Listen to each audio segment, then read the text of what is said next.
Bonsoir mes amis. Eh bien, je suis heureux d'être de nouveau ici ce soir. La raison pour laquelle j'étais en retard, c'est que oui, comme Frère Neville l'a dit, j'étais en retard. Mais ce qui a causé cela, c'est que l'autre jour à l'église, vous savez, eh bien, je vais simplement essayer d'éviter les appels et tout. Je ne peux pas faire ça. Donc, je viens de quitter l'hôpital, quelques hôpitaux de Louisville, il y a quelques minutes. Des urgences. Donc, c'est pour cette raison que je suis arrivé un peu en retard. Je suis arrivé juste à temps pour être ici. Alors, et puis ma femme m'avait, je crois, appelé pour m'en parler. Je crois que Sir Ruddle allait être ici ce soir. Elle aussi, elle était malade. Alors, ça me fait vraiment de la peine d'apprendre ça. Et j'ai quitté mon cousin à Louisville. Je viens de le conduire à Christ. C'est une bonne chose. Et c'était une maladie horrible. C'est la maladie de Hodgkin. Et il pouvait mourir d'un moment à l'autre. Je crois que le Seigneur l'a guéri pendant la nuit. Il en est de même pour le petit-fils de frère Jim Winesheart, qui est alité là-bas avec la même chose, à l'hôpital des vétérans. Et la maladie de Hodgkin qui se développe autour du cœur et de la cage thoracique. Alors vous savez un peu ce que ça veut dire. Ils ne peuvent rien faire à ce sujet, mais ils savent que leur seul espoir, c'est Dieu. Je devrais vraiment aller à Newtown ce soir. Basti Rogers, vous vous en souvenez, il fréquente notre assemblée. Beaucoup d'entre vous connaissent frère Rogers. Il est dans un état grave. Toute la journée, il a demandé que j'aille le voir. Et la petite Georgie Carter, là-bas, a découvert, elle a été guérie il y a environ 12 ou 14 ans. Elle était restée couchée sur un lit pendant 9 ans et 8 mois. Elle ne s'était jamais levée de ce lit. Et là-bas, une fois, j'avais prié pour elle quelquefois. Un soir, je suis sorti et j'étais quelque part en train de prier. Et le Seigneur est descendu. Une petite lumière qui brillait à travers un buisson de cornouiller. Il a dit, va du côté de chez Carter pour la guérison de Georgie. Elle sera guérie. Vous connaissez tous ce cas, n'est-ce pas? Pendant toutes ces années, elle n'a même pas été alitée, elle n'a même pas eu un mauvais rhume, je suppose, depuis ce jour-là. Et on a découvert qu'elle se meurt maintenant d'un cancer du sein. Et elle a appelé. Elle a entendu dire que j'étais revenu.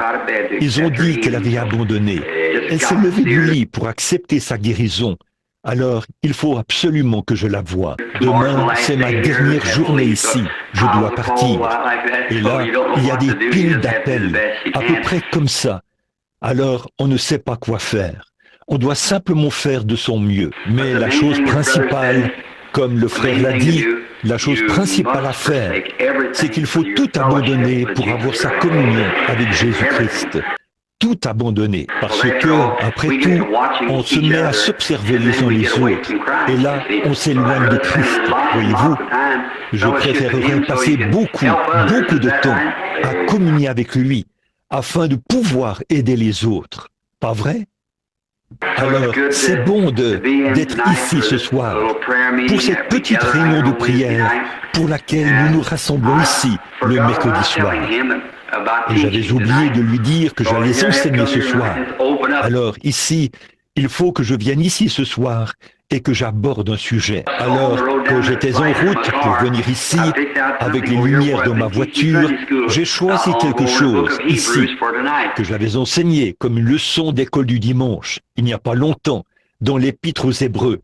Pour ce soir. Je crois que la dernière fois que j'ai donné une leçon d'école du dimanche ici, avant de partir outre-mer, j'étais dans Hébreux, chapitre 10. Je me souviens d'avoir lu, et je l'ai noté ici, le verset 18, pour dimanche prochain. Et ce dimanche prochain n'est pas encore arrivé. Alors, peut-être que nous allons commencer à partir de là, ce soir, pour notre leçon de ce soir. Que le Seigneur vous bénisse.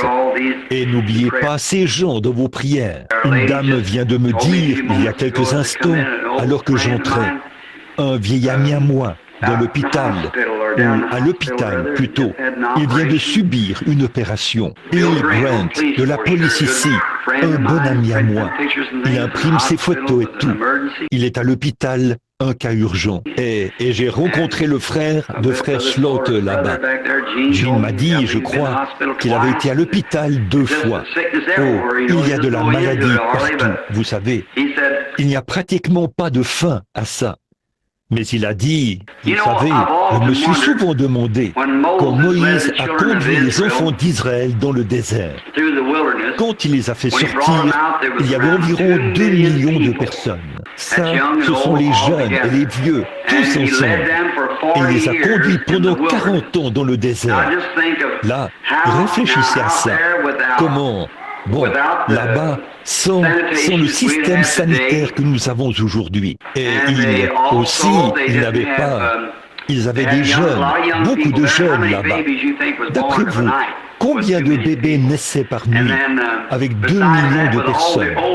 Et là, sans compter toutes les personnes âgées et les infirmes et tout. Et il les a conduits pendant 40 ans, sous la conduite de Dieu, dans le désert pendant 40 ans.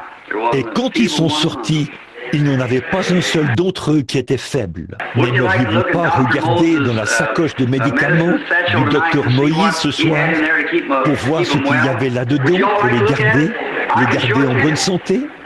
Aimeriez-vous tous regarder ça? Je peux vous la montrer. Nous allons revenir là, maintenant, dans Exode. Et je vais montrer où... Voici sa pharmacie. Je vais vous montrer ce qu'il a dit ici.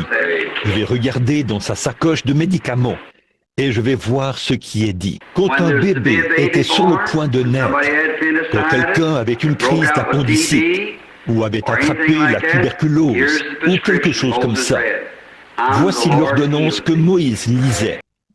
Je suis l'Éternel qui te guérit. C'est la seule chose qu'il avait. Je suis l'Éternel qui te guérit. Eh bien, c'est la seule chose qu'il avait. Ah oui, c'est suffisant, n'est-ce pas? Moïse a dit, maintenant l'Éternel est celui qui t'a guéri. Ils ont simplement prié pour cette personne et elle a été guérie. Et savez-vous une autre chose qui est arrivée pendant cette période passée dans le désert? Ils n'avaient même pas besoin de chaussures neuves quand ils sont sortis. Et leurs vêtements ne s'étaient même pas usés. 40 ans dans le désert, avec un seul médicament, une seule ordonnance. Je suis l'Éternel qui guérit toutes tes maladies. Et il l'a fait, parce qu'ils l'ont pris au mot. Et ils ont été délivrés de tout. Souvenez-vous, là, ils avaient été enseignés. Ils avaient été avec les Égyptiens, qui étaient les gens les plus intelligents. Aujourd'hui, nous n'avons pas de médecins aussi intelligents qu'ils l'étaient. En effet, il y a des choses qu'ils ont faites qui montrent que nous n'en sommes pas encore arrivés là, dans le domaine de la science. Par exemple, les Égyptiens ont construit, il y a seulement quelques jours, je suis passé près du Sphinx, là, pour voir combien grosse était cette chose. Et ces pyramides, eh bien, là-haut, d'une hauteur d'un pâté de maison, dans les airs, il y a des tonnes. Il y a de gros blocs de pierre là-haut, presque aussi gros que ce tabernacle. Aujourd'hui, ils ne pourraient pas les placer là-haut, même s'il le fallait. Donc, ils l'ont fait par un moyen quelconque. Et puis, le Sphinx, je pense qu'il faut 16 wagons plats pour y poser sa patte. Qu'en est-il de son corps? Et c'est très haut dans les airs, là. Comment ont-ils réussi à monter ça là-haut? Vous voyez, c'était des gens qui avaient des secrets, une intelligence que nous n'avons pas aujourd'hui. Je pense que nous l'avons, mais nous n'avons pas avancé avec ça. La science nucléaire ou quelque chose comme ça, parce que les puissances électriques ou aucune puissance de ce genre ne pourrait soulever cela. Mais à cette époque-là, ils l'ont construit. Et cette pyramide, la grande pyramide qui se trouve là, géographiquement, elle est placée si parfaitement au centre de la Terre que peu importe la position du soleil, il n'y a jamais d'ombre portée autour de cela. En ingénierie, nous avons beaucoup de chemin à faire pour rivaliser avec eux. Et de penser que ça fait plus de 5 millions et ils avaient ça. Donc, À l'intérieur de cela, ils trouvent la Bible, exactement comme cette Bible-ci, écrite là, à l'intérieur, selon leurs mesures et ainsi de suite. On mesure l'Évangile et l'Écriture exactement comme nous l'avons ici. Enoch l'a placé là, des années et des années avant le déluge antédiluvien. Et là, Dieu a écrit 3 Bibles. Avec Dieu, tout va par 3. Il a écrit 3 Bibles. Il a eu 3 venues de Christ. Il y a 3 dispensations de la grâce. Il y a 3 personnes dans la divinité. 3 manifestations de la seule personne dans la divinité, plutôt. Et toutes ces choses, voyez, maintenant, comme Jésus est venu la première fois, il est venu une fois, n'est-ce pas? Il est venu racheter son épouse. Il vient la deuxième fois pour recevoir son épouse, la prendre, la rencontrer dans les airs. Et il vient la troisième fois avec son épouse, en tant que roi et reine. Voyez? Et alors, il y a aussi 3, les 3 manifestations de Dieu. Dieu s'est manifesté une fois dans la paternité, alors qu'il conduisait les enfants d'Israël. La fois suivante où Dieu s'est manifesté, c'était dans la filiation, le Seigneur Jésus-Christ. La troisième fois où Dieu s'est manifesté, c'est avec nous maintenant, le Saint-Esprit. Vous voyez, 3 manifestations. Tout est par 3. Maintenant, abordons notre leçon. Combien aiment lire la Bible et simplement, oh, j'aime vraiment cela. Dieu voulant, quand je reviendrai, je vais sortir pour me reposer un peu maintenant, pendant une semaine ou 2. Donc, quand je reviendrai, Dieu voulant, je veux faire des réunions de réveil ici au tabernacle. Simplement des réunions de réveil d'enseignement.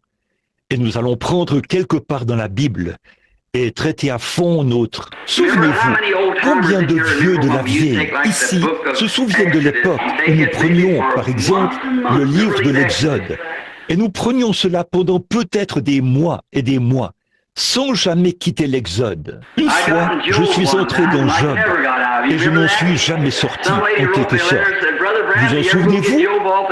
Une dame m'avait écrit une lettre. Elle disait, « Frère Branham, est-ce qu'un jour, vous ferez descendre Job du tas de cendres ?» Je suis resté sur ce sujet-là. Le pauvre Job, assis là-bas sur le tas de cendres. Vous savez, tous ses amis l'avaient abandonné. Il était couvert d'ulcères et tout. J'avais tellement pitié de ce vieil homme que je... Et là, par la suite, le Seigneur l'a béni, parce qu'il avait vécu de son mieux sous l'Holocauste. C'est tout ce qu'il connaissait. Et il... pour confesser ses péchés. Et il est allé chercher ses enfants. Et il a offert un sacrifice. Il a dit, il se peut qu'ils aient péché en secret. Et ils ne le savent pas. Il était un vrai père. Et Dieu lui a rendu tous ses enfants à la fin. Le saviez-vous? Dites, je veux vous demander quelque chose là. Vous rappelez-vous encore comment il lui a redonné ses enfants? Maintenant, souvenez-vous, il lui a donné le double. Au départ, il avait tant de milliers de bœufs. Quand ils ont tous été enlevés, il a doublé le nombre de ses bœufs. Quand les brebis, il a doublé ses brebis. Mais souvenez-vous, il avait, je crois que c'était 7 ou 12, je ne me rappelle plus maintenant le nombre, fils et filles. Mais il avait le même nombre de fils et de filles. Dieu les lui a donnés. Pas vrai? Vous voyez, il a doublé toute sa portion de biens ici sur terre. Bon, mais ses fils et ses filles, ils ont tous été tués. Mais il lui a donné le même nombre de fils et de filles. L'avez-vous déjà remarqué? Avez-vous déjà pensé à ça? Vous vous souvenez quand nous avons enseigné ça? Voyez, où étaient ses fils et ses filles? Dans la gloire. Il l'attendait. Voyez, il les lui a donnés, chacun d'eux. Vous voyez, pas un seul d'entre eux n'a été perdu. Voyez, le même nombre de fils et de filles qu'il avait spécifié au départ, il a spécifié le même nombre à la fin. Mais il a doublé sa portion de brebis et de bœufs, et ainsi de suite, comme ça. Mais ses fils et ses filles étaient tous sauvés. Ils attendaient dans la gloire que Job vienne vers eux. Oh là là, ça vaut la peine, n'est-ce pas? Très bien. L'Épître aux Hébreux. Paul, à mon avis, Paul qui parle aux Hébreux, il présente la différence entre la loi et la grâce. Et nous avions, peut-être que nous lirons quelques versets, les premiers versets du chapitre 10. Ensuite, nous allons commencer au verset 19. Je pense que nous voyons un peu. La loi qui possède une ombre des biens à venir et non l'exacte représentation des choses, ne peut jamais, par les mêmes sacrifices qu'on offre perpétuellement chaque année, amener l'assistant à la perfection. Maintenant, je pense que, pour bien comprendre cette première partie, Paul essaie de leur dire que les anciennes lois étaient une ombre des choses nouvelles à venir. Or, une ombre, c'est quelque chose, si vous alliez vers le mur, ou de ce côté-ci, à contre-jour, vous constateriez que votre ombre vous précède. Si vous vous dirigiez vers le coucher du soleil, votre ombre serait derrière vous. Maintenant, remarquez, toute la loi qui possède une ombre des choses à venir, vous voyez, ce n'est qu'une ombre. Or, sous l'ancienne dispensation, Paul essaye de dire que le fait qu'ils étaient circoncis, les mâles, dans la chair, c'était un type de la circoncision dans le cœur, du Saint-Esprit de ce jour-ci.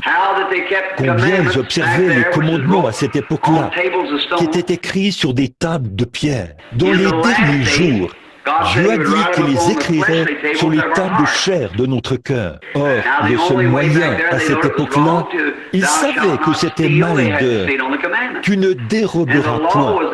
Il fallait qu'il le voie dans les commandements. Et la loi a été ajoutée pour apporter la réconciliation. En effet, s'il n'y a pas de loi, eh bien, s'il n'y a pas de loi, il n'y a pas de péché. En effet, si ce n'est pas mal, s'il n'y a pas de loi dans cette ville qui dit que vous ne pouvez pas griller un feu rouge, que vous ne pouvez pas faire ceci, eh bien, si vous grillez un feu rouge, vous n'avez pas mal agi, parce qu'il n'y a aucune loi qui dit cela. Donc, la loi a produit la colère, ou a mis en lumière le péché. Vous voyez, ils faisaient toutes ces choses avant la loi. Et ce n'était pas des péchés, parce qu'il n'y avait aucune loi qui déclarait que c'était des péchés. Mais quand la loi est entrée en vigueur, la loi est ajoutée jusqu'à ce que la perfection arrive. Or, l'homme a toujours essayé de trouver quelque chose pour se sauver lui-même. Il fait encore la même chose aujourd'hui. Il n'a pas manqué de le faire. En Inde, la semaine dernière, il y a des gens qui sont venus, qui étaient complètement aveugles, en ayant regardé le soleil, pour essayer de trouver la paix de l'âme.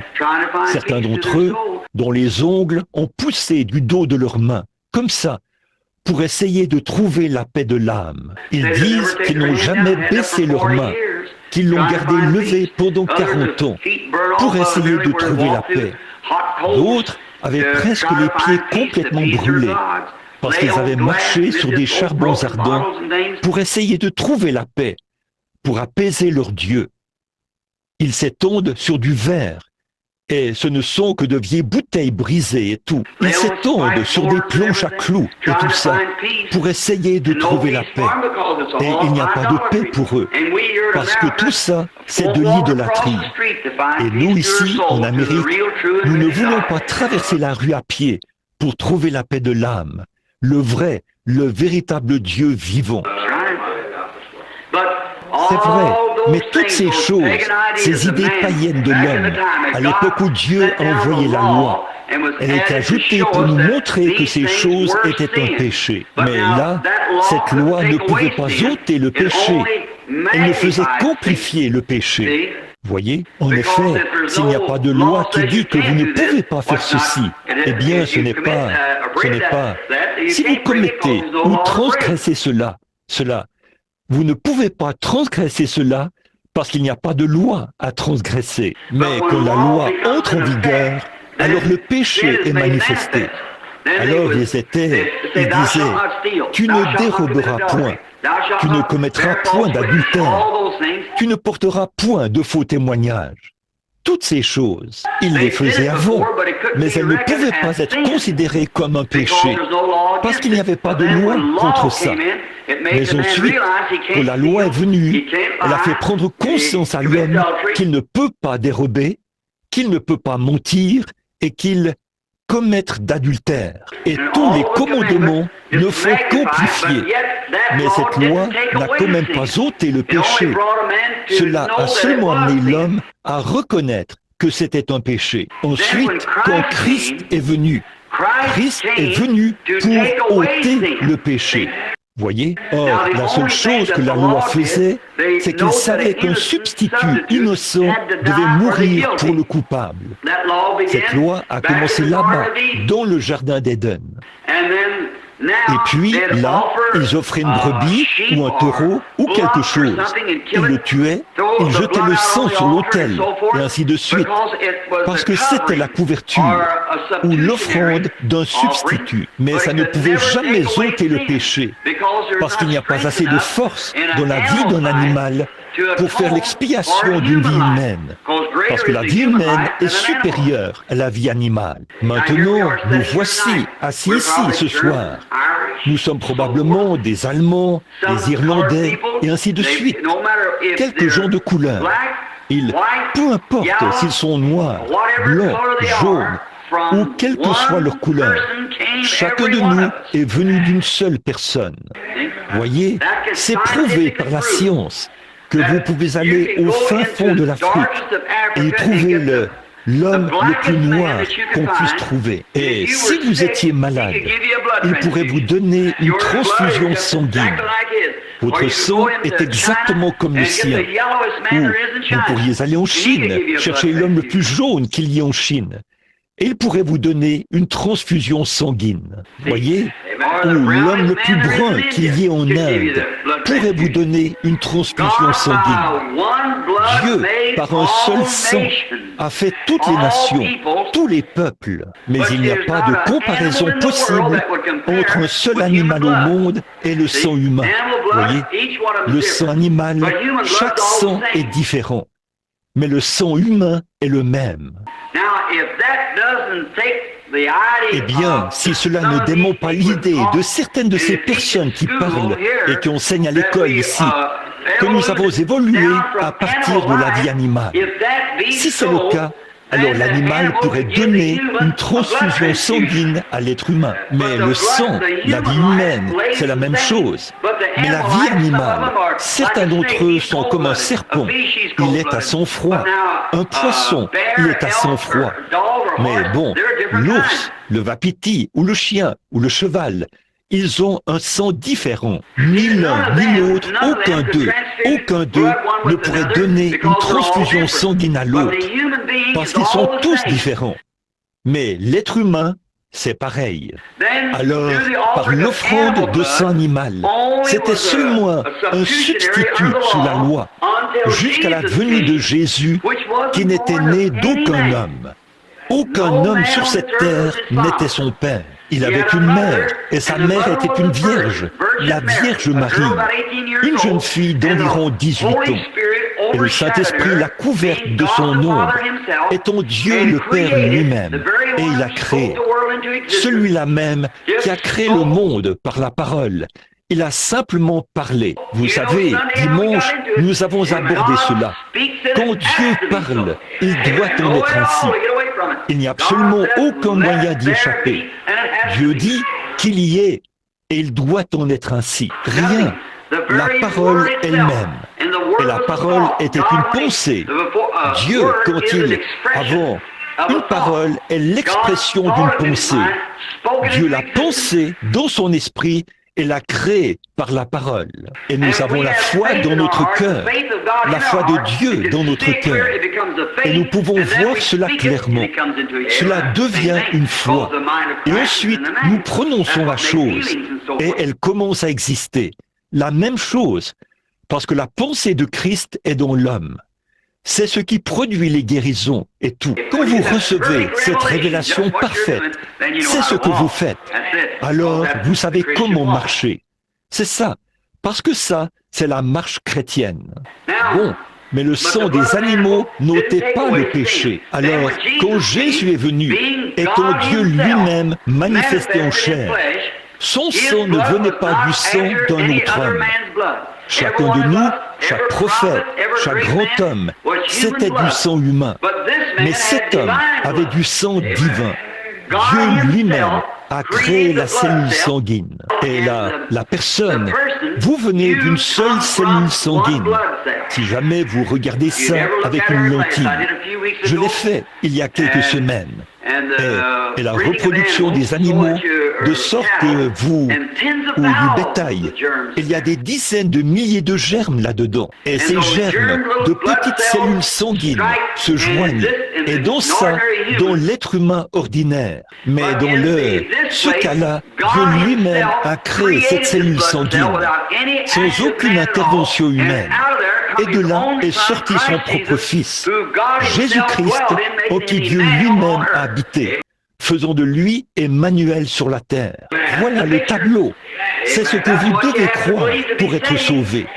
Et alors, Jésus, gratuitement, il n'avait pas à le faire, mais gratuitement, avec l'amour dans son cœur pour son prochain, il est mort au calvaire et a versé ce sang avec les péchés du monde sur lui. Il a porté nos péchés au calvaire sur lui-même. Or, il ne s'agit pas de ce que je peux faire. La question n'est pas de savoir si je suis bon ou pas. La question est de savoir si lui, il était bon.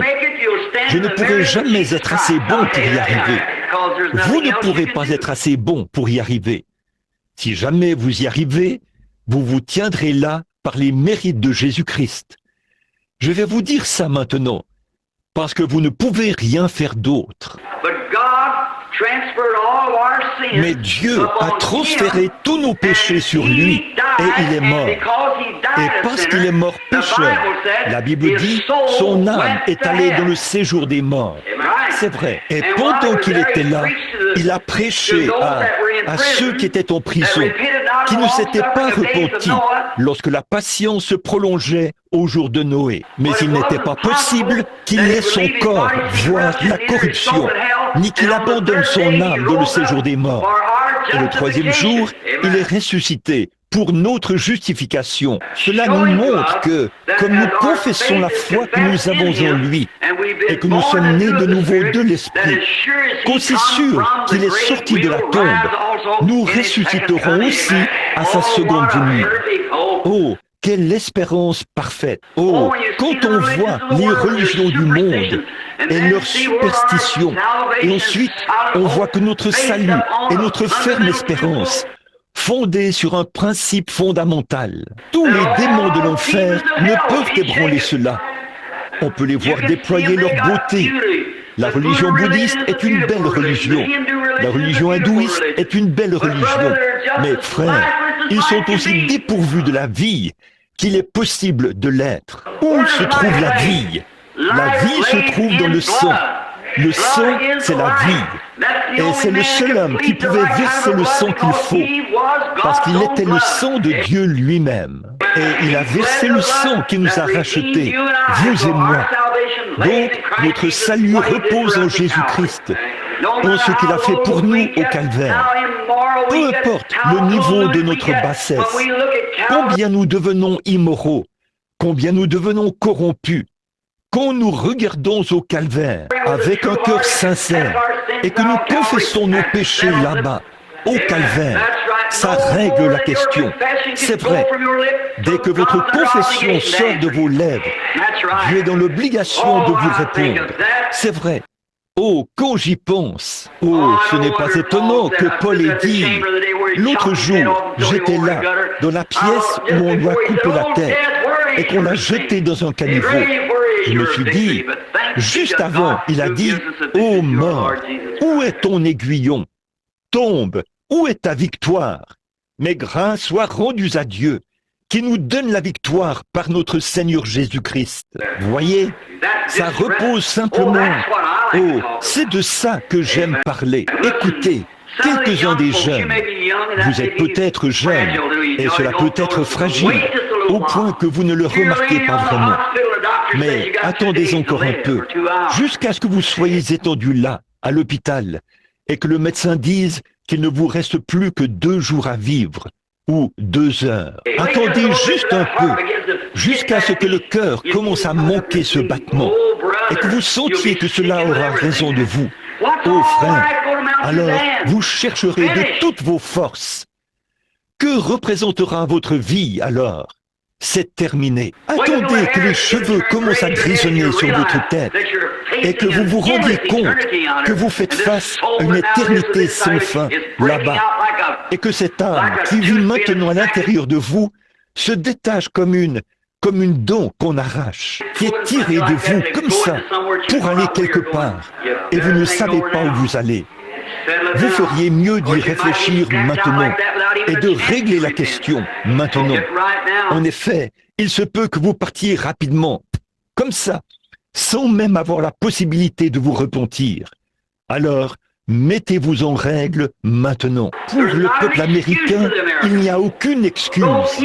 Ces païens là-bas, en Afrique du Sud et en Inde, très loin là-bas, ils se lèveront au jugement et condamneront cette génération. Parce que nous avons la lumière, et l'évangile, et les églises, et les bénédictions, et tout ici. Et nous refusons d'accepter cela. C'est là que réside le problème, mon ami.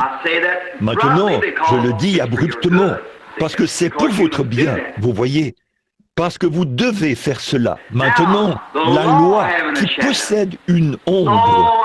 Oh, quand je pense à ça, la loi qui possède une ombre des biens à venir. Regardez ce que la loi a offert. Prenez le chapitre suivant, le chapitre 11 d'Hébreux. Regardez ce que Daniel a fait sous la loi. Regardez ce qu'Enoch a fait sous la loi. Regardez ce que Moïse a fait sous la loi. Alors, s'il ne vivait que dans l'ombre de l'expiation, qu'est-ce que l'Église chrétienne devrait faire aujourd'hui avec la réalité de la résurrection du Seigneur Jésus-Christ? Où sommes-nous ce soir, mes amis? Je vous le dis, cela devrait amener chaque chrétien à resserrer son armure. Là, le livre dit, revêtez-vous de l'armure complète de Dieu. Assurez-vous d'apporter la cuirasse, le casque, le bouclier et toutes ces choses. Paul a comparé cela à un soldat qui part au combat.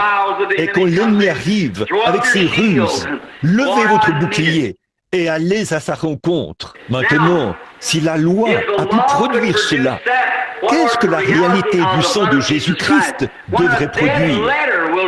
Quand une lettre morte fait ça, qu'est-ce que la force de la résurrection, la puissance et l'esprit du Seigneur Jésus-Christ devraient produire? Maintenant, nous devrions venir à l'Église avec le plus grand respect. Nous devrions entrer dans l'Église comme de vrais saints de Dieu. Nous devrions avancer, prendre notre position et garder notre pensée fixée sur Christ. Nous devrions abandonner tout ce qui est du monde, comme ça. Et si vous êtes vraiment né de nouveau, ceci peut être un peu tranchant là, mais vous savez qu'ici, c'est la maison de correction. Si vous êtes vraiment né de l'Esprit de Dieu, c'est là que se trouve votre cœur. De toute façon, c'est ce que vos pensées sont ancrées là-bas. Voyez, si jamais vous êtes, Jésus a dit, celui qui écoute mes paroles et qui croit à celui qui m'a envoyé a la vie éternelle.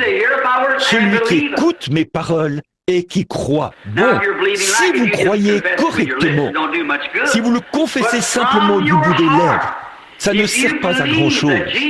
Mais dans votre cœur, si vous croyez que Jésus est le Fils de Dieu, vous ne pouvez pas vivre la même vie que vous avez vécue auparavant. Vous ne le pouvez pas si jamais vous voyez réellement le calvaire.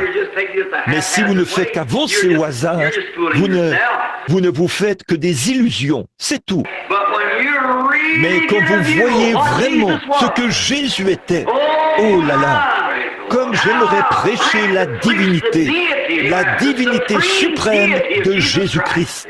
Si jamais vous pouviez prendre conscience de qui il était et de ce qu'il a fait pour vous, hommes et femmes, vos cœurs se fondraient au-dedans de vous et vous seriez prêts à vous débarrasser des saletés, afin de vivre pour lui. Oh, comme c'est merveilleux!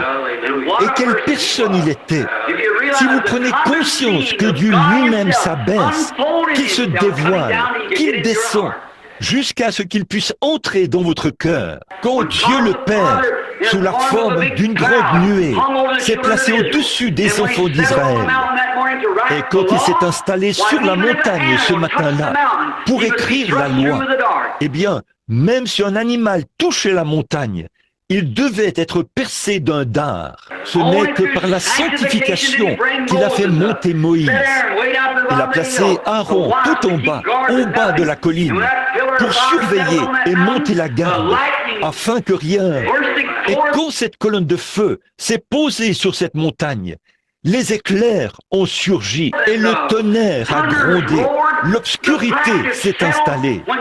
Quand Jéhovah Dieu, le Créateur de toute l'éternité, s'est installé au sommet d'une montagne qu'il avait créée lui-même. L'épaisseur des nuages, les éclairs qui surgissent, la terre qui tremble, au point que ces Israélites qui étaient là-bas dans le camp, avec un sacrifice sanglant autour d'eux, ont dit que Moïse parle et non Dieu, de peur que nous ne mourions. Pensez-y, ce même grand être tout-puissant s'est humilié et s'est dévoilé. Il est entré dans un corps de chair que n'importe quel homme pouvait toucher avec ses mains. Qu'est-ce qu'il fait?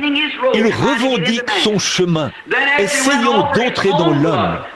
Puis, après, il est allé offrir son propre sang, alors qu'aucun autre sang ne pouvait faire l'affaire. Ce n'est pas étonnant qu'il ait été le prix inestimable venant du ciel.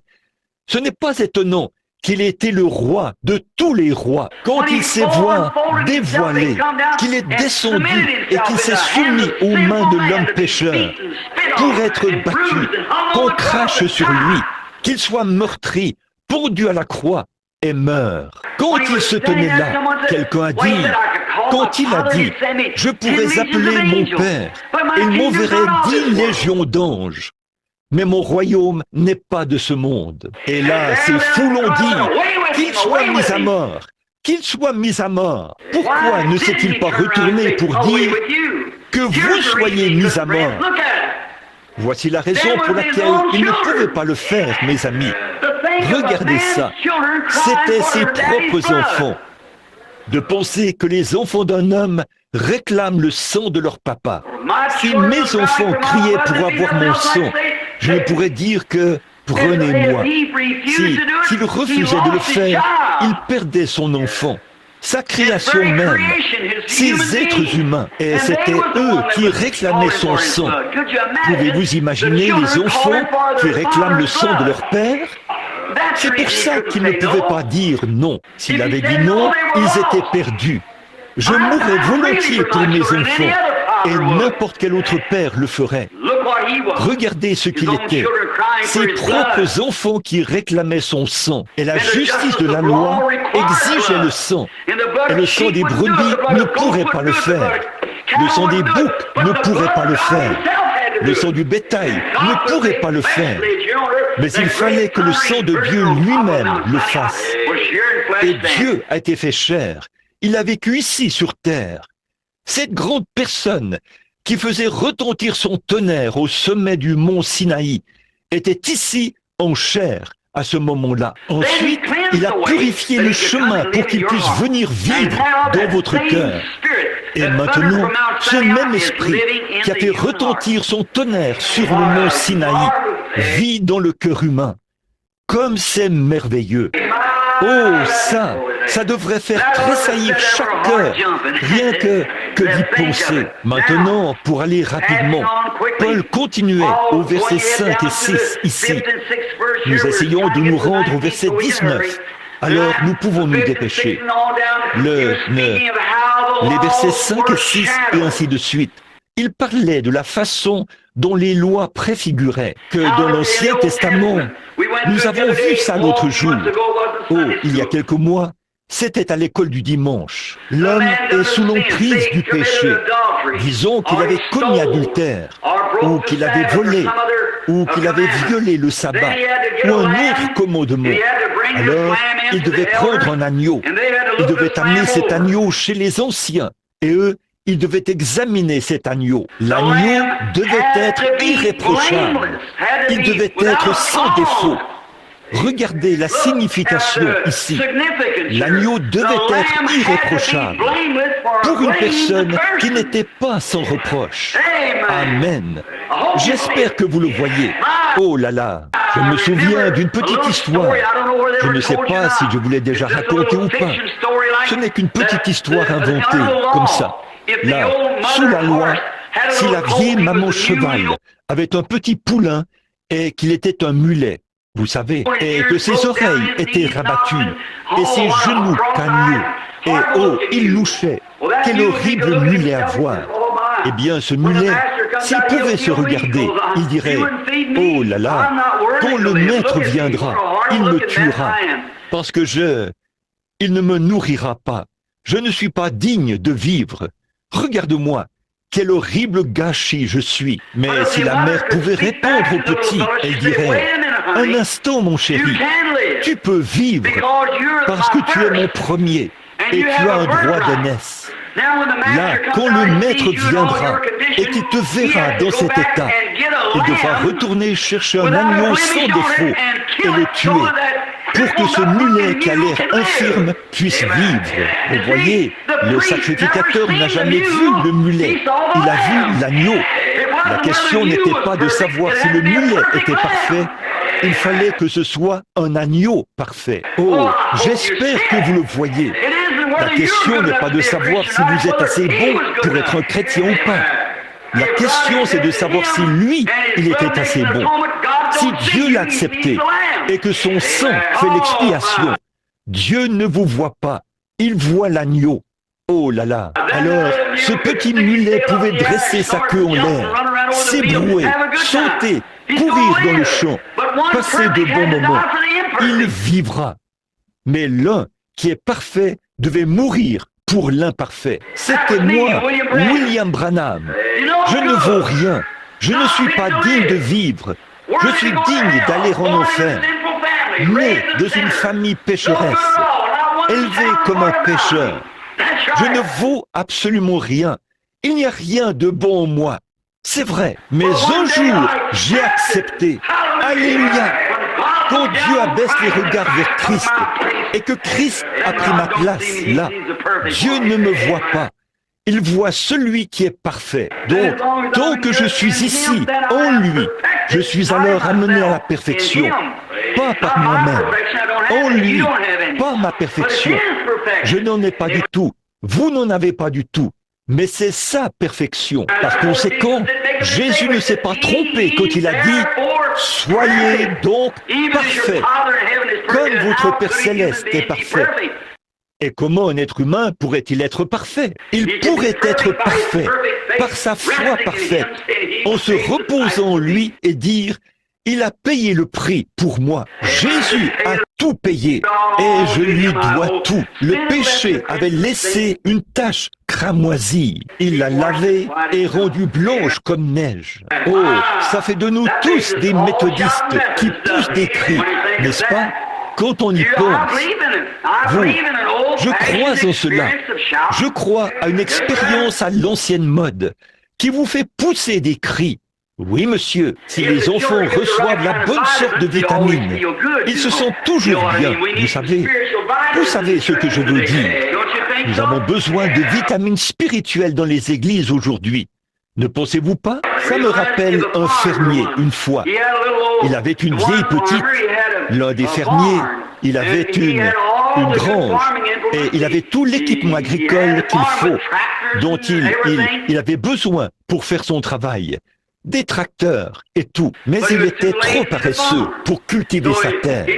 Alors il a simplement laissé les mauvaises herbes pousser sur sa terre. Et quand l'automne est arrivé, la seule chose à faire, c'était de couper les mauvaises herbes et les mettre dans la grange. Et il y avait un autre fermier. Il n'avait pas une grange aussi belle, mais c'était un homme intelligent. Et il était actif, il était assidu. Et il travaillait parce qu'il voulait nourrir son bétail. Il a récolté du bon trèfle et de la luzerne. et il a mis cela dans sa grange. Dans les deux fermes, il y avait un petit veau né chaque année, cette année. Et là, le petit veau, là-bas, dans l'autre grange, il fallait qu'il se nourrisse de mauvaises herbes. Mais il avait une belle grange. Et l'autre petit veau, sa grange ne valait pas grand-chose. Mais il avait quelque chose à manger. Ça me fait penser à certaines de ces églises, là. On voit ces endroits grandioses, immenses, très hauts et splendides, vous savez, avec des orgues à tuyaux de $1000, de milliers de dollars, je veux dire, et des fauteuils rembourrés et tout. Mais y a-t-il quelque chose à manger? C'est ça qu'il faut voir. Vous allez dans une petite mission quelque part, vous savez. Et il se peut que vous trouviez beaucoup de choses là-dedans, vous savez. Des vitamines spirituelles. Voilà ces vitamines pour vous aider. Remontez votre esprit. Vous revigorez un peu. Ça, c'est la prédication de l'Évangile. Alléluia. Si cela ne revigore pas l'Église, il n'y a rien qui puisse le faire. La foi vient de ce qu'on entend, et ce qu'on entend vient de la parole. Quand j'apprends que Jésus est mort pour moi, je dis, ça règle la question. Gloire à Dieu. Je suis en sûreté maintenant, parce que je suis en lui. Il m'a accepté, c'est vrai, il m'a choisi. Il vous a choisi. Chacun de vous ici, qui êtes chrétien, Jésus vous a choisi. C'est à vous. Très bien. Il vous a reçu. Ce petit veau, l'un d'eux, s'était retourné. Il avait été dans cette grande et belle grange, avec des étagères de 14 carats, vous savez, et les stalles et tout. Quand il est sorti, le pauvre petit pouvait à peine marcher. Vous savez, il était tellement faible, après avoir mangé ces mauvaises herbes tout l'hiver. Alors l'autre, il sortit de la grange pour aller dans le champ, vous savez, et le vent chaud soufflait. Et le vent l'a presque fait tomber. Il était si faible. Et de l'autre côté, ce fermier a fait sortir son petit veau. Et, il était tout gras et rondouillard, vous savez. Il était en bonne forme. Quand il est arrivé à l'extérieur, il s'est mis à sauter en l'air, à caracoler, vous savez. Il avait une bonne et grande réunion pentecôtiste. Il sautait partout là-bas. Vous savez ce que ce petit veau a fait? Celui qui était dans la grande grange, qui avait toutes les belles choses, vous savez, il a regardé. Il a jeté un coup d'œil à travers une fente et il a dit « Tss, tss, tss, tss, quel fanatisme! Quel fanatisme! Ce petit se sentait bien. Ce n'est pas étonnant qu'il puisse sauter. Il était bien engraissé. Il se sentait bien. C'est comme ça que ton homme reçoit vraiment ses vitamines spirituelles. La maison de Dieu, il va là-bas. Et son âme se nourrit de la parole de Dieu. Alors il sait où il en est. Toutes ces anciennes superstitions s'envolent. Et l'adoration du diable et tout le reste, ça disparaît quand on voit que Jésus-Christ est mort à ma place, qu'il a pris ma place là-bas au calvaire. Le pur amour divin entre là. Cela m'amène à mal me conduire aux yeux du monde de temps en temps. Je me sens vraiment bien à ce sujet parce que je me bourre de vitamines. Voilà, ces bonnes vieilles vitamines ici. Bon, Paul a dit que quand l'adorateur venait et qu'il apportait le petit, s'il avait mal agi, il venait avec ce petit agneau. Là, le souverain sacrificateur l'examinait. Le sacrificateur le faisait, et il voyait que l'agneau n'avait pas de défaut. Il l'examinait pour voir s'il convenait. Et si c'était le cas, alors il déposait le petit agneau sur l'autel. Et voici venir l'homme qui avait mal agi. Il disait, eh bien, j'ai dérobé. Et je sais maintenant que je suis assujetti à la mort, parce que j'ai mal agi. Dieu ne voudrait pas que je dérobe. Son commandement dit de ne pas le faire. Maintenant, je vais poser mes mains sur ce petit agneau. Et les commandements de Dieu disent ici, tu ne déroberas point. Et j'ai dérobé. Alors je sais que je suis assujetti à la mort. Quelque chose doit prendre la responsabilité de mon péché, parce que j'ai dérobé. Et Dieu a dit que le jour où j'en mangerai, ce jour-là, je mourrai. Donc, j'ai dérobé. Et Dieu a dit, si tu dérobes, tu dois mourir pour ça. Alors, il a exigé que, si je ne voulais pas mourir, je devais apporter l'agneau. Alors, je dépose l'agneau ici, et je mets mes mains sur la tête de ce petit animal. Et il bêle, et tout ça. et je dis, Seigneur Dieu, je regrette d'avoir dérobé. Je confesse et je te promets que je ne déroberai plus. Si tu m'acceptes maintenant, et pour mon sacrifice et pour ma mort, ce petit agneau mourra à ma place. Ensuite, il prenait une grosse faucille et la mettait sous sa petite gorge et il la coupait comme ça. Il le tenait comme ceci et le petit animal bêlait et bêlait. La laine s'élevait en l'air, couverte de sang comme ça. Et sa pauvre petite bouche, il bêlait, bêlait, bêlait. Et voilà que tout son sang coulait et il courbait sa petite tête. C'était fini. Ensuite, l'homme s'est inscrit ici sur un registre qui est placé sur le côté de l'arche, comme ceci, que cet homme a fait une confession. S'il le fait une deuxième fois en un an, il devra mourir quand même. Il devra mourir avec l'agneau. Or ça, c'était l'Ancien Testament. Il repartait de là. Dès qu'il faisait sa confession, il repartait. Et peut-être qu'il avait commis adultère. Peut-être qu'il avait fait quelque chose de mal. Beaucoup plus. Quand il repartait de là, peut-être qu'il avait tué un homme. Quand il repartait, de toute façon, il repartait avec la même chose dans son cœur. Ce qu'il avait quand il était arrivé. Il n'y avait aucun changement en lui. Il avait seulement, par la loi, la lettre de la loi, satisfait à l'exigence. Or, ça ne pouvait pas faire, ne pouvait pas changer son cœur. Tout ce qu'il savait, c'est que c'était mal, parce qu'il l'avait lu dans la loi, et l'agneau était mort à sa place. Alors, quand Jésus est venu, vous voyez, le sang de Christ, voyez, quel genre de sang était celui qui coulait? Le sang d'un animal, la vie animale.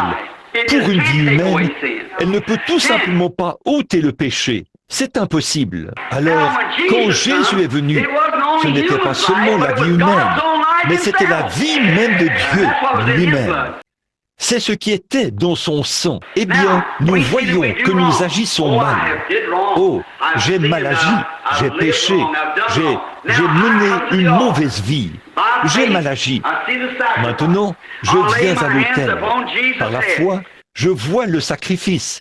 Je pose mes mains sur la tête de Jésus. Je dis, Dieu bien-aimé, je sais que je suis un pécheur. Et le salaire du péché, c'est la mort.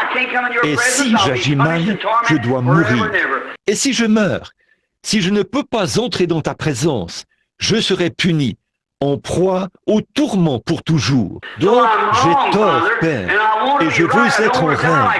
Je ne veux pas mourir comme ça.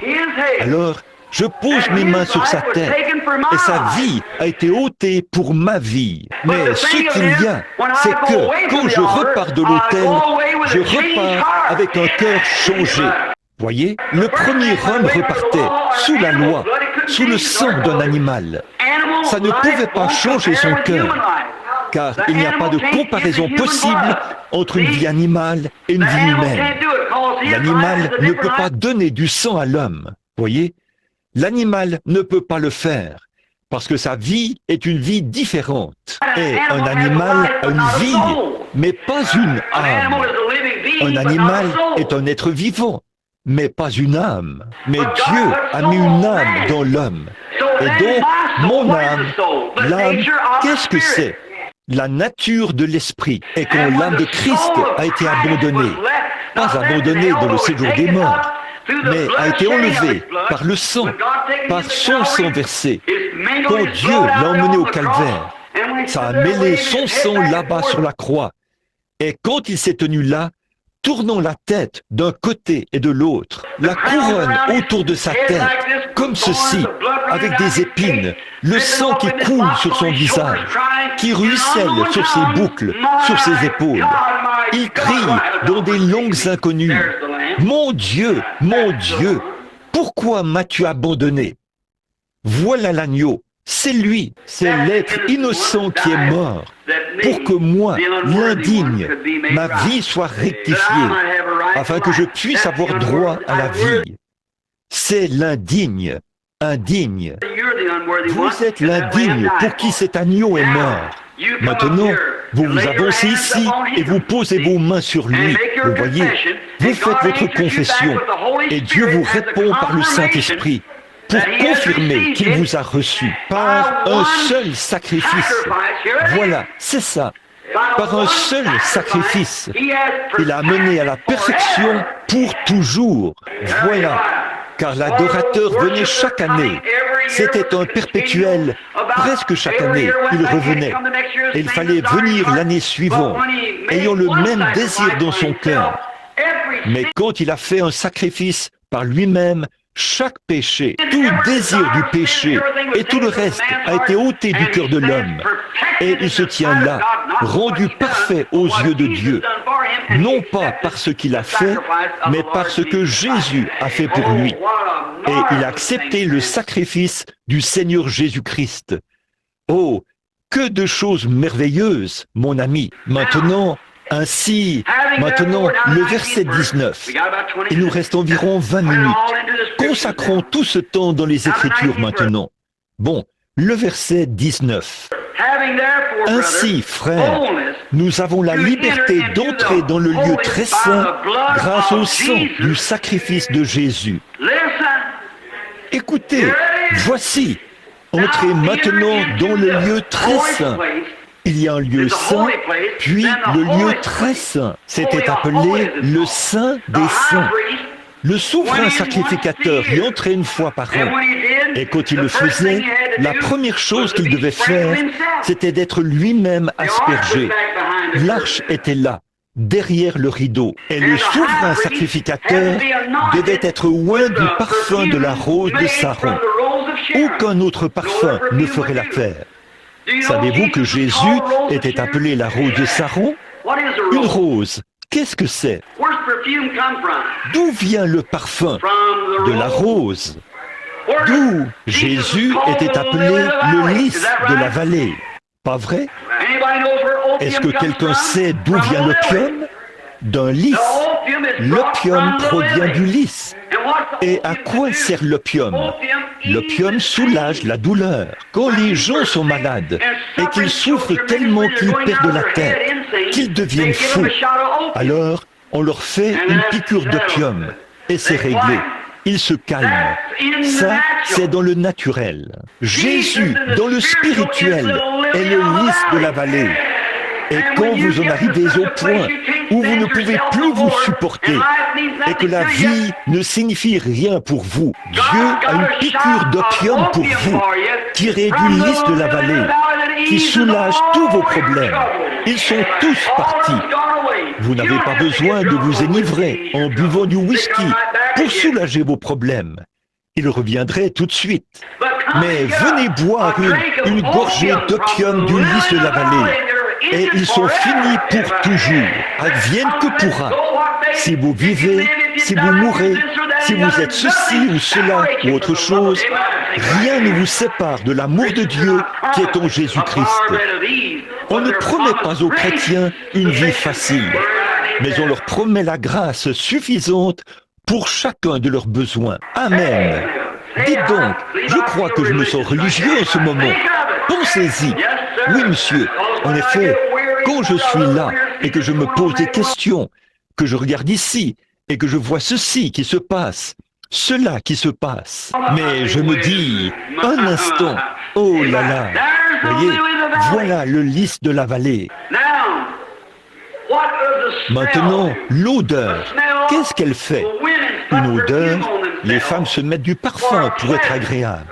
Et parfois, les hommes se mettent une lotion après rasage, comme ça, afin que les odeurs nauséabondes vous quittent. Quand vous êtes en présence de quelqu'un, avec des odeurs corporelles ou quelque chose du genre, le parfum sert à enlever cette odeur, afin que vous, en présence de la personne, que vous ne sentiez pas très mauvais. C'est insupportable. C'est ce que les parfums ou le savon contient du parfum. Et vous vous lavez avec du savon ou le talc ou quoi que ce soit d'autre. C'est pour ça qu'on les utilise. Maintenant, remarquez, Amen, je me sens bien. Regardez, Jésus a dit, vous voyez, il était la rose de Saron. Et il était offert à Dieu comme une agréable odeur. Et ceci, et alors, quand nous devenons insupportables devant Dieu, Et si, pardonnez-moi cette expression, si puants, vous voyez que nos péchés et tout sont si graves et si répugnants, alors nous venons au calvaire, et où un lys ou n'importe quelle fleur, avant qu'un parfum puisse être fabriqué.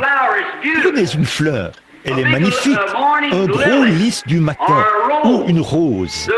La rose de Saron est une fleur magnifique. Pendant qu'elle est vivante, elle est magnifique. Mais pour en extraire une odeur, pour obtenir un parfum, il faut l'écraser. Et on l'écrase, et on en extrait le parfum. Vous voyez, Christ, quand il était ici sur terre, il était magnifique. Il a guéri les malades. Il a ressuscité les morts. Sa vie, il n'y avait rien de comparable à cela. Il était magnifique. Mais pour vous rendre comme lui, il était...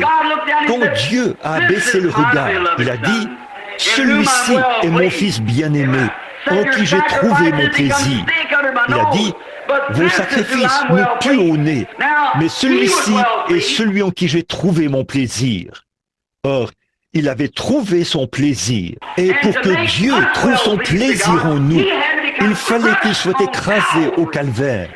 Et le péché de ce monde devait faire sortir la vie qui était en lui. Et il est mort en portant les péchés du monde, afin que nous puissions être loin de la rose de Saron. Il était le lys de la vallée. Il était blessé pour nos transgressions. Une agréable odeur. C'est par ces meurtrissures que vous avez été guéris. Le lys de la vallée qui nous donne l'opium pour soulager nos maladies et nos douleurs. Quel tableau merveilleux! Or, le souverain sacrificateur, avant de pouvoir entrer dans ce Saint des Saints, la première chose qu'il devait faire, c'était de porter un vêtement confectionné d'une certaine manière. Il ne pouvait pas être confectionné par n'importe qui. Il fallait qu'il soit confectionné par des mains saintes. Cela montrait que nos vêtements, voilà, je viens tout juste de recevoir cela. Frère, si vous ne portez qu'un vêtement d'église, vous feriez mieux de vous débarrasser de cette chose. Vous ne pouvez pas aller derrière le Saint des Saints. Le vêtement que le souverain sacrificateur portait à l'intérieur, il devait être confectionné par des mains saintes, fait d'une étoffe choisie. Amen. Désigné par Dieu. Voilà, c'est ça. Donc, si vous avez adhéré à l'Église et que vous pensez que tout va bien pour vous, vous avez tort. Voyez, il faut que ce soit une robe choisie par Dieu. Et nos haillons, imbus de notre propre justice, ne seront pas acceptés dans sa présence. Il faut le Saint-Esprit, qui est la robe de Dieu qui habille le croyant, afin qu'il puisse aller derrière le Saint des Saints. Oh, c'est bon, j'aime ça. Ça, c'en était une nouvelle. Je n'en avais jamais avalé une comme ça auparavant. Mais c'est ça, cette sorte-là, c'est la vraie vitamine. Vous voyez, il faut le Saint-Esprit. Regardez la parabole de... Il est allé au souper des noces. Et tout le monde au souper des noces devait porter un certain vêtement. Et là, il a rencontré un homme qui ne portait pas ce vêtement-là. Et il a dit, « Mon ami, qu'est-ce que tu fais ici? Comment es-tu entré ?» Bon, vous voyez, si vous connaissez la parabole, en Orient, là-bas, dans les pays orientaux, quand ils font un mariage, encore aujourd'hui, l'époux doit inviter tous ceux qu'il veut inviter. Et Dieu peut... Nul ne peut venir à Dieu ou venir à Christ si Dieu ne l'appelle premièrement. Vous voyez, c'est l'élection de Dieu. Maintenant, soyez bien attentifs. Et puis, l'époux, s'il a donné l'invitation, il doit fournir les robes. Et aucun homme, car il invite des pauvres, il invite des riches, mais pour que chaque homme ait la même apparence, il doit porter le même genre de robe. Le pauvre, que le riche porte. Vous saisissez? Or, quand Dieu donne le Saint-Esprit à un homme pauvre, c'est le même Saint-Esprit qu'il donne à l'homme riche. Vous voyez, ils doivent tous être pareils, afin que lorsqu'ils entrent dans la présence de Dieu, personne ne puisse dire « je suis mieux habillé ». Parce que c'est le même sang, la même grâce, le même Saint-Esprit qui vous fait agir de la même manière. Le riche et le pauvre doivent être pareils. Voilà, c'est exactement la parabole. Remarquez. Et puis, quand ils arrivaient avec leur invitation, les robes étaient distribuées à la porte. L'homme se tenait là, il montrait son invitation, qu'il était arrivé, et il la présentait. C'est ce qu'ils font en Inde en ce moment. Donc, ils entrent pour participer au mariage. Le portier se tient là, à la porte, l'homme de maison, et vous donnez votre invitation. Oui, monsieur. Il tend la main, prend une robe, juste une robe, et la met sur lui. Il entre. Cela montre qu'il était officiellement invité, qu'il était officiellement accepté, et que maintenant, il est un membre. Amen. Voilà, maintenant, Dieu le Père, le Saint-Esprit, vient vers vous et vous donne une invitation au souper des noces. Voyez? Eh bien, c'est alors à l'époux de fournir les robes. Et il l'a fait par sa propre vie, en donnant le Saint-Esprit. Et vous venez à la porte, Amen, avec votre invitation. Jésus a dit, je suis la porte de la bergerie. Et quand vous entrez par le nom de Jésus, vous recevez le baptême du Saint-Esprit. Pas vrai? Vous recevez le Saint-Esprit, puis vous entrez, et vous devenez un membre de la famille de Dieu. Un membre. Vous dites, un membre? Certainement. Vais-je devenir un serviteur? Non, vous ne le serez pas. Vous devenez un membre. Vous n'êtes pas des serviteurs. Vous êtes des fils et des filles. Nous sommes maintenant des fils et des filles de Dieu. Un membre de la famille de Dieu. Oh là là là là. Je vis peut-être dans une cabane, mais j'ai du sang royal. Voilà, un membre de la famille de Dieu. C'est l'Écriture. C'est ce que dit l'Écriture. Quel amour le Père nous a témoigné, vous voyez, pour que nous soyons appelés fils de Dieu.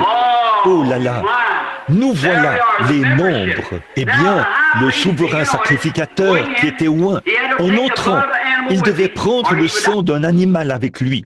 Sinon, il mourrait. Et une autre chose au sujet de son vêtement.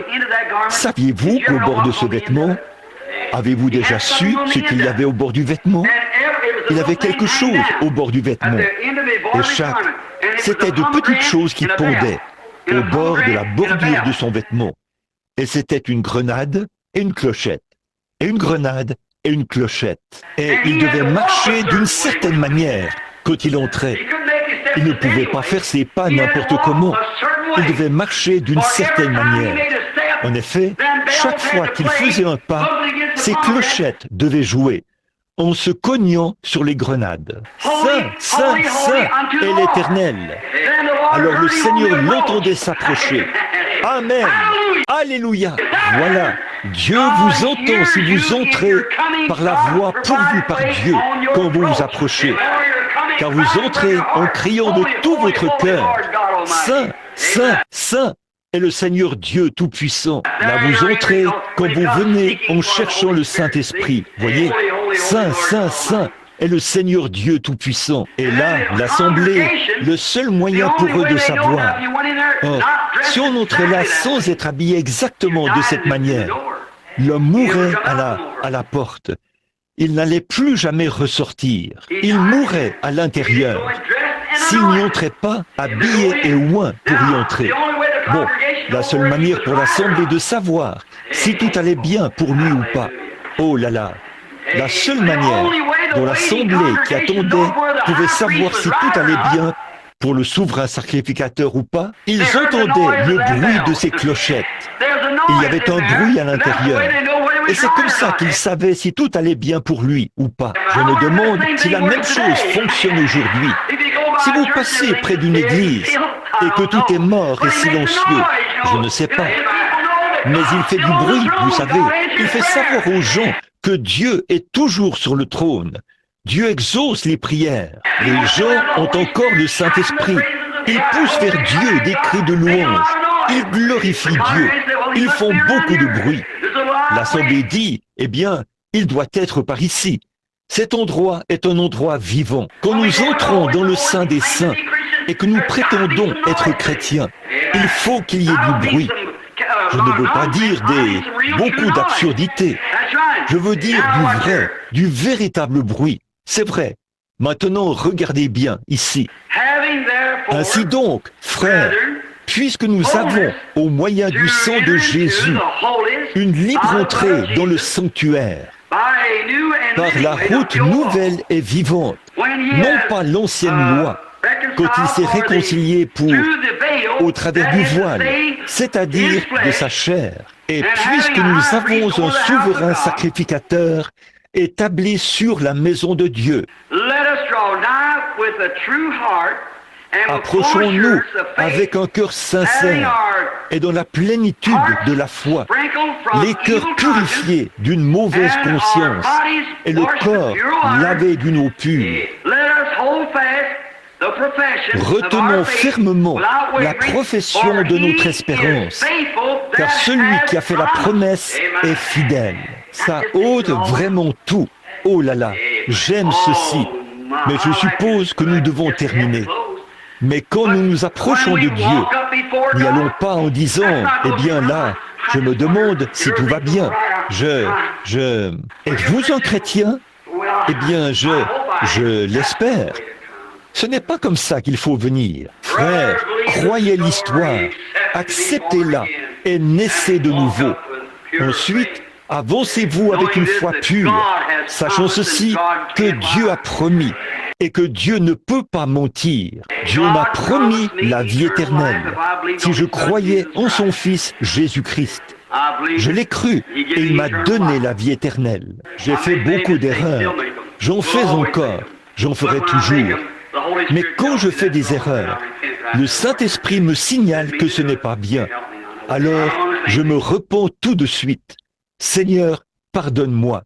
Je ne voulais pas faire ça. Aide-moi maintenant. Et je continue à marcher tout simplement. Voilà. En effet, aussitôt que cela sort de nos lèvres, si nous confessons nos péchés, il est juste pour les pardonner. Pas vrai? Alléluia. Le diable dit, sais-tu quoi? Je vais te dire une chose. Tu devais aller faire telle chose. Tu ne l'as pas fait.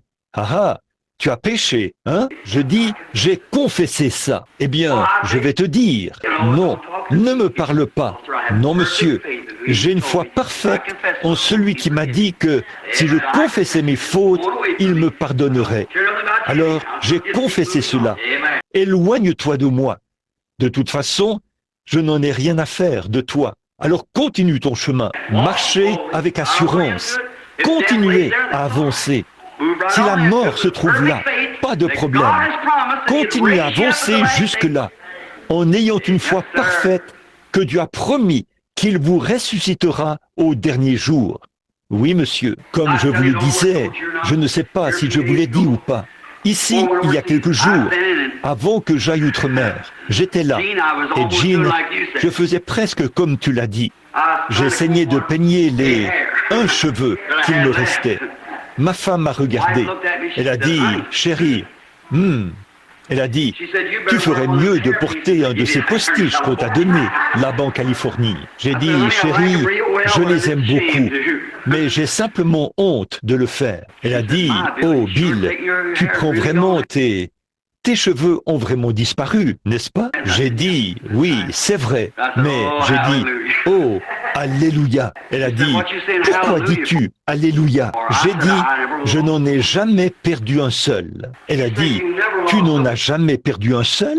J'ai dit, non. J'ai dit, tu vois chérie, je prends de l'âge. J'ai dit, j'ai 45 ans. J'ai dit, je suis un vieil homme. J'ai dit, et je dis, je prends de l'âge. Peu m'importe que je sois chauve ou quoi encore, ça m'est égal. Tant que je ne me retrouve pas avec attraper des mauvais rhumes aussi facilement. Oui, et elle a dit, eh bien, j'ai dit, mais elle a dit, eh bien, elle a dit, mais tu as dit que tes cheveux n'avaient pas disparu. J'ai dit, ils ne le sont pas. Eh bien, et je dis, Jésus a dit, il ne se perdra pas un seul cheveu de votre tête. Voyez, elle a dit, veux te dire, eh bien, j'ai dit, chérie, à la résurrection, quand je redeviendrai un jeune homme, comme je l'étais quand nous nous sommes mariés, des épaules bien droites, pas une seule ride, des cheveux noirs ondulés. J'ai dit, c'est à ça que je ressemblerai de nouveau. Oui, monsieur, j'ai dit, je n'en perdrai jamais un seul à ce moment-là. Elle a dit, eh bien, où sont-ils? J'ai dit, je vais te demander quelque chose, et alors, si tu me réponds, je te répondrai. Elle a dit, quoi? J'ai dit, où étaient-ils avant que je les aie? Elle a dit, eh bien, je suppose que Dieu avait... J'ai dit, c'est là qu'il les a aussi. J'ai dit, ils y sont encore. Chaque vitamine qui s'y trouvait, chaque cellule de vie qui s'y trouvait, chaque atome qui s'y trouvait, chaque parcelle de pétrole qui s'y trouvait, chaque parcelle de lumière qu'il a fallu pour les faire. Dieu avait cela dans ses mains. Pas un seul d'entre eux n'a péri. Ils sont tous quelque part dans les mains de Dieu. Je regarde, mes yeux s'affaissent. J'ai des poches sous les yeux. J'ai de grosses rides sur le front. Et parfois, je dois presque plisser les yeux pour regarder ma Bible. Et le médecin m'a dit que j'avais une vue parfaite. 10 dixièmes à chaque œil. Mais il a dit, après avoir passé 40 ans, vos globes oculaires s'aplatissent. Et vous ne pouvez pas lire de très près. J'ai dit, oui monsieur, je le sais. Il a dit, vous n'arrêtez pas d'éloigner votre Bible et d'éloigner votre Bible. Il a dit, après quelque temps, vous la tiendrez loin comme ça. J'ai dit, je vais simplement prendre des lettres plus grosses ou quelque chose comme ça. Il a dit, eh bien, c'est simplement la nature. Je regarde tout là-bas et je peux voir un cheveu sur le bord de l'assiette. Il a dit, eh bien, vous avez 40 ans, monsieur. Il a dit, en fait, vos globes oculaires, tout comme vos cheveux grisonnent, et ainsi de suite, a-t-il dit. Il faut que cela arrive. J'ai dit, oui. J'ai regardé tout ça, et je remarque mes épaules, et je me tiens là, les épaules tombantes. J'étais plutôt jeune et athlétique. Je deviens gras maintenant. J'ai 18 kilos entre eux. J'avais les pieds plats au départ, et maintenant, j'ai de la difficulté à marcher. Les maux et les douleurs arrivent. Eh bien, je prends de l'âge, c'est tout. Je n'ai pas besoin de tout ce charme que j'avais, mais je n'en ai rien perdu. Chaque mètre, chaque chose qui se trouvait dans cette peau, qui faisait de moi une personne jeune. Dieu a encore ces choses, c'est vrai. Et cette vieille carcasse, elle se traîne, c'est tout. Au bout d'un certain temps, elle vieillira et sera ridée. Et peut-être que comme tous les autres Harvey le font du côté de ma mère, ils disent que je ressemble à un Harvey. Ils ont tous la tremblote. Vous vous souvenez tous de grand-papa, celui qui a construit l'église ici, vous savez. Il tremblait continuellement, comme ça, vous voyez. Et il avait la tremblote. J'ai remarqué ma pauvre maman l'autre jour. J'espère qu'elle n'est pas ici, mais... Oh, je ne sais pas si... Eh bien, de toute façon, elle a commencé à soulever une tasse de café. Et la pauvre bougeait comme ça, et ses vieilles mains comme ça. Et j'ai regardé les rides qui pendaient. Je me suis dit, oh, miséricorde, je ferais aussi bien de le dire. Elle est assise là, vous voyez. Elle a dit, je ne suis pas... Elle peut le supporter. Mais regardez, j'ai presque eu un coup au cœur. J'ai tourné la tête. Je me suis dit, oh Dieu, combien de fois elle a essuyé mes larmes. Et maintenant, elle a la tremblote. Elle tremble. Je me suis dit, oui, moi aussi, je deviendrai comme ça un jour si je vis. Mes frères, un de ces jours, les vieilles roues de la vie mortelle s'arrêteront toutes. À ce moment-là, j'irai sur la montagne de Sion pour vivre quelque temps là-bas. Oui, monsieur. Toutes ces choses mortelles. Oh, souvenez-vous, il a dit, There waits for me a glad tomorrow, where gates of pearl swing open wide. And when I cross this veil of sorrow, I'll camp up on the other side. Someday, beyond the reach of mortal kin, someday, God only knows just where and when. The wheels of mortal life will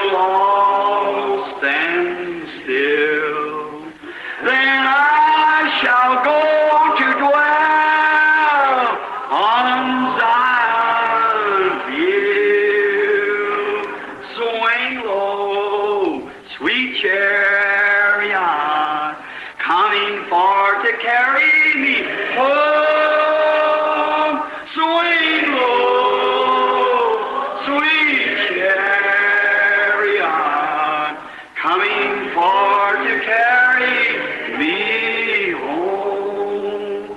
C'est vrai, la brume commencera à descendre sur mon visage.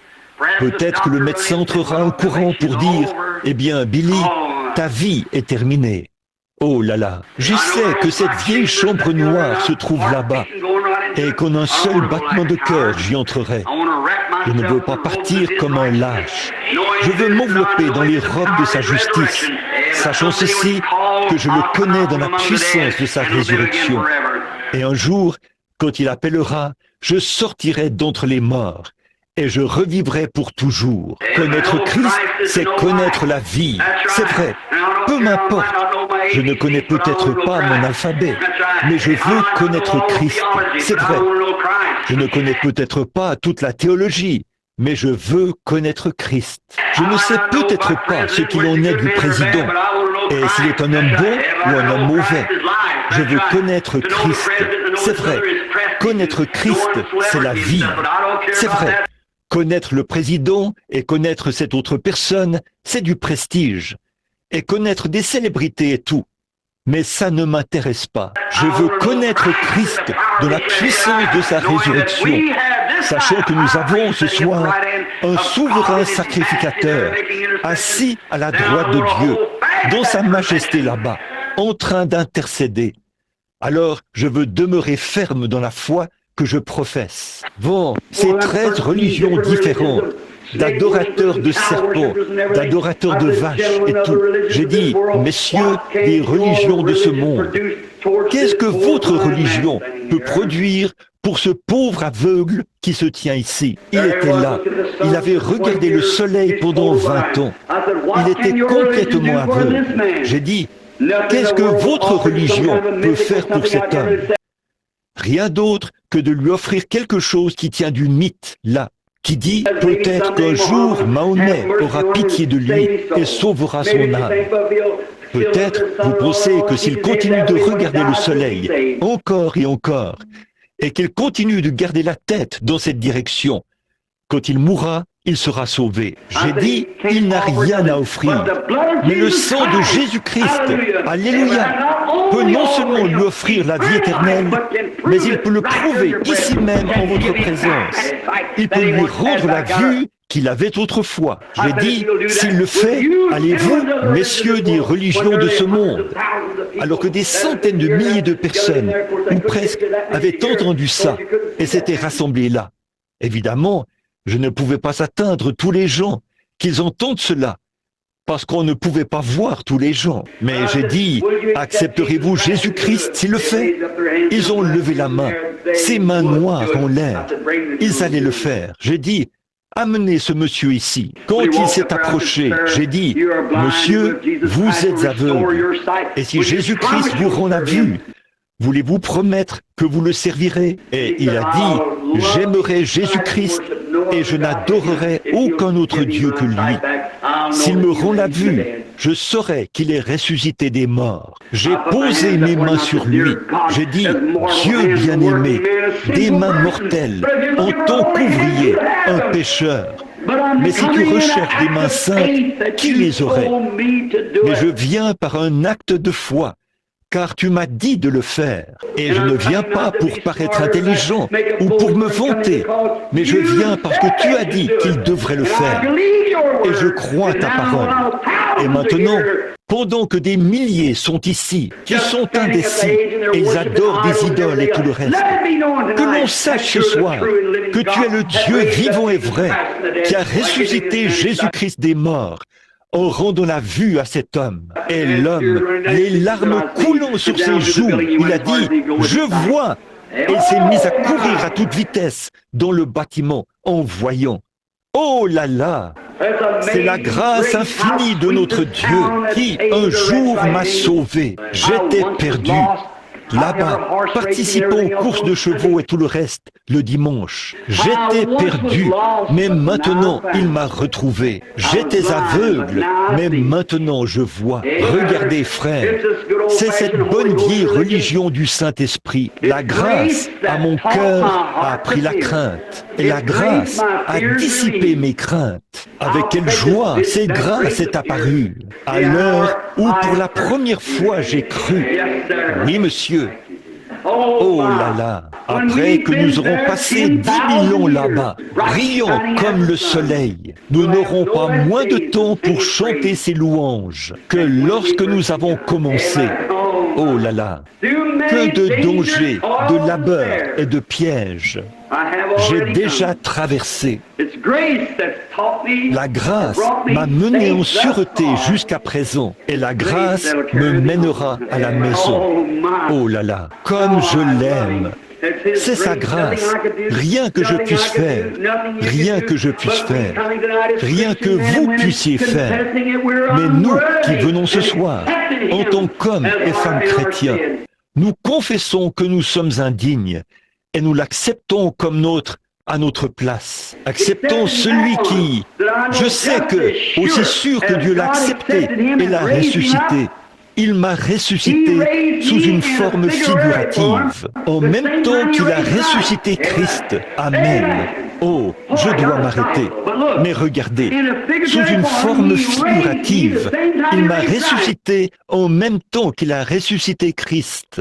Il vous a ressuscité en même temps qu'il a ressuscité Christ, car c'était pour notre justification. Regardez, si vous êtes sauvés, vous l'avez.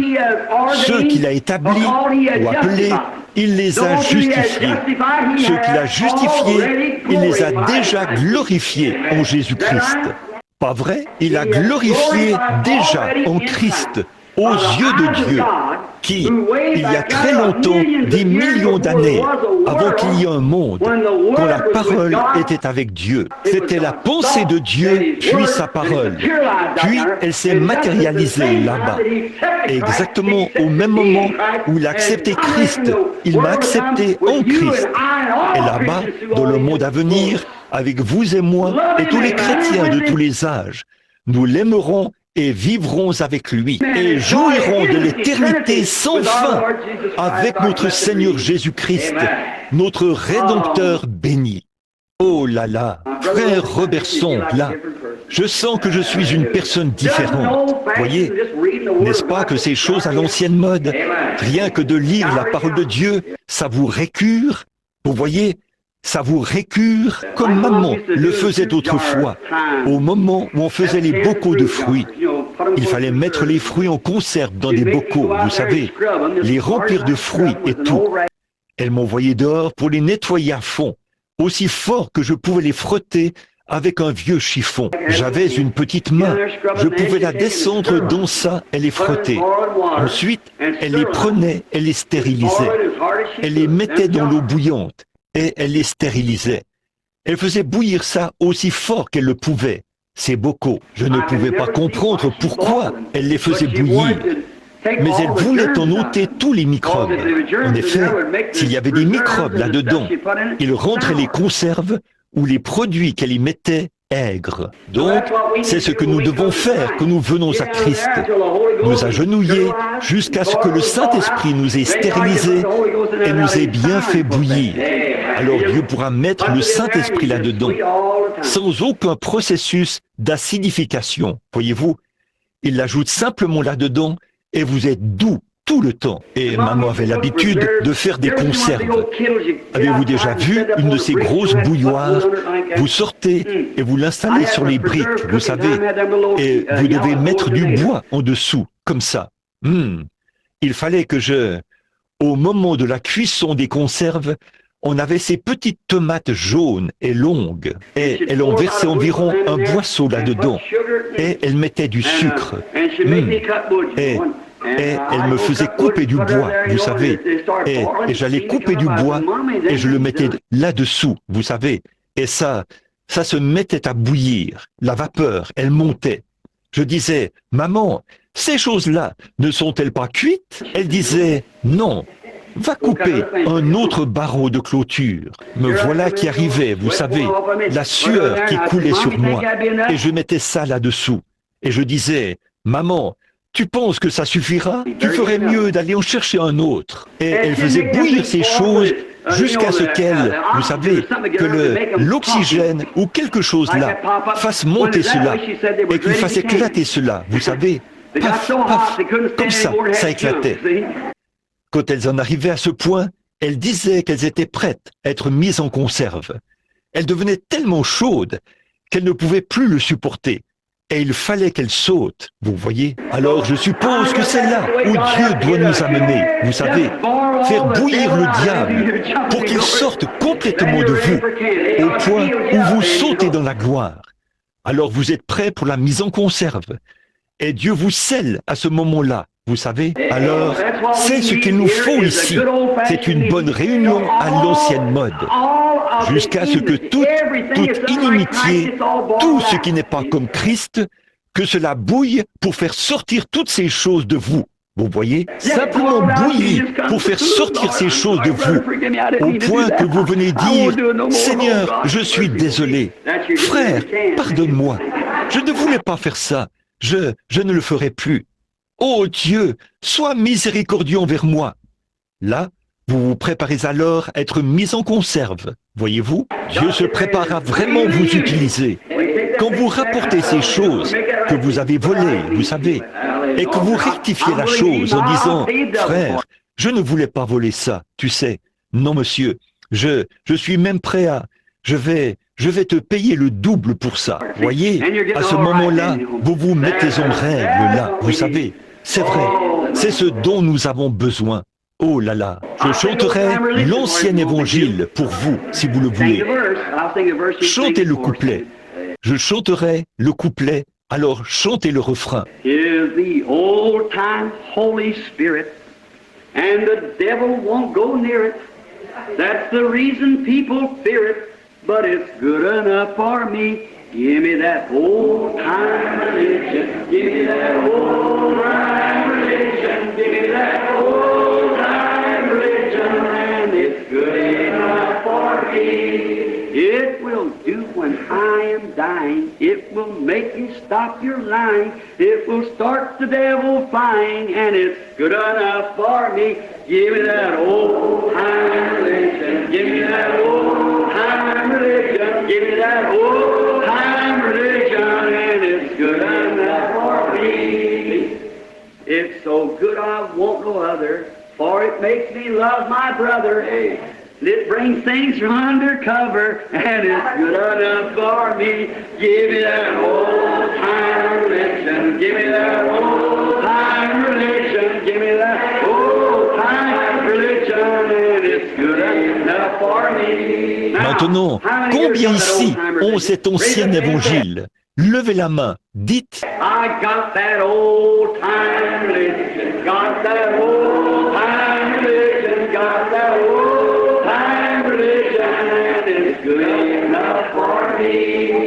Maintenant, Père bien-aimé, parfois nous sommes heureux et nous nous comportons vraiment comme une bande d'enfants.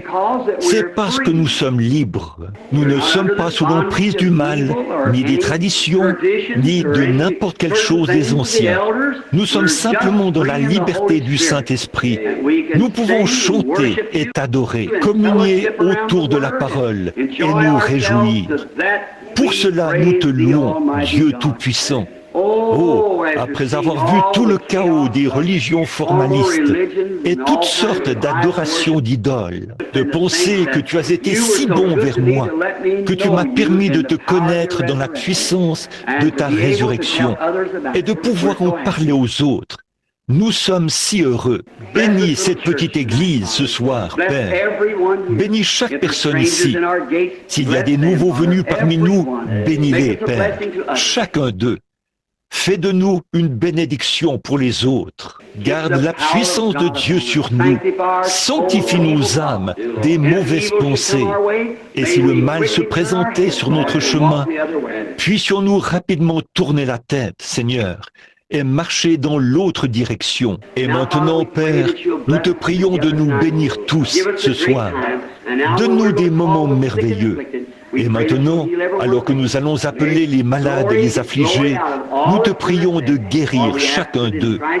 Que la gloire reçois la gloire de tout ce qui est fait ou dit, car nous le demandons au nom de Christ. Et pendant que nous avons la tête inclinée, si quelqu'un parmi vous ici voulait dire, « Frère Bill, maintenant, dans mon âme, j'aimerais suivre la voie acceptée par Dieu, la voie pourvue par lui. Et j'aimerais vous demander, pendant que personne d'autre ne regarde, je vais lever la main pour dire, Frère Bill, priez pour moi, afin que Dieu me donne sa grâce et fasse de moi un meilleur chrétien. Voudriez-vous lever la main? Que Dieu vous bénisse. Vous. C'est bien. Très bien. Père, tu vois leurs mains et je te prie d'accorder ces bénédictions. Que ton amour et ta grâce reposent sur eux tous. Et s'ils ont péché ou s'ils ont fait quoi que ce soit, alors Père, je te prie de les pardonner. S'il y a quelqu'un au milieu de nous ce soir, Seigneur, n'importe où dans le bâtiment, homme ou femme, garçon ou fille, qui n'est pas tout à fait sauvé et sous le sang, Père, je te prie de le faire maintenant même. Et puisse-t-il devenir des croyants. Et tu as dit, si tu peux croire. Et nous croyons quoi? Nous croyons que Dieu a envoyé son Fils dans ce monde et qu'il a été fait pécher à notre place. Nous ne valons rien et nous confessons que nous ne valons rien du tout et nous l'acceptons comme notre Sauveur. C'est ce que nous croyons, Père. Par cela, tu nous donnes la vie éternelle. Oh, nous sommes si heureux. Tu as dit que tu nous la donnerais parce que nous avions cru en ton Fils. Et Jésus lui-même a dit que si nous croyons en lui, nous avions la vie éternelle. Donc, nous en sommes reconnaissants. Maintenant, bénis-nous ce soir et pardonne chaque péché. Et que pas une seule personne qui a assisté à cette réunion ce soir ne soit rejetée, mais qu'ils aient la vie éternelle, parce qu'ils se sont rassemblés ici ce soir et qu'ils ont cru en toi. Et Père, je te prie de veiller sur eux maintenant et bénis-les dans tout ce qu'ils font ou disent. Et puissent-ils venir à toi en paix au dernier jour. Puissions-nous tous nous rassembler là-bas et nous souvenir de ce soir où nous avons été ensemble. Accorde-le par le nom de Jésus. Amen. Que Dieu vous bénisse, mes chers amis. Et maintenant, Teddy va venir ici au piano. Et ceux pour qui on doit prier, si vous voulez bien vous rassembler autour de l'autel rapidement. Nous n'allons prendre que quelques minutes de plus. Nous allons essayer de sortir à 21h30. Si vous venez maintenant, eh bien, j'ai ici une lettre à lire que quelqu'un m'a envoyée ici. C'est peut-être important pour moi de la lire tout de suite. Alors, et tous les autres, restez à votre place, pendant que ceux pour qui on va prier, je sais que Sir Raddle est ici pour qu'on prie pour elle. Si quelqu'un d'autre, eh bien...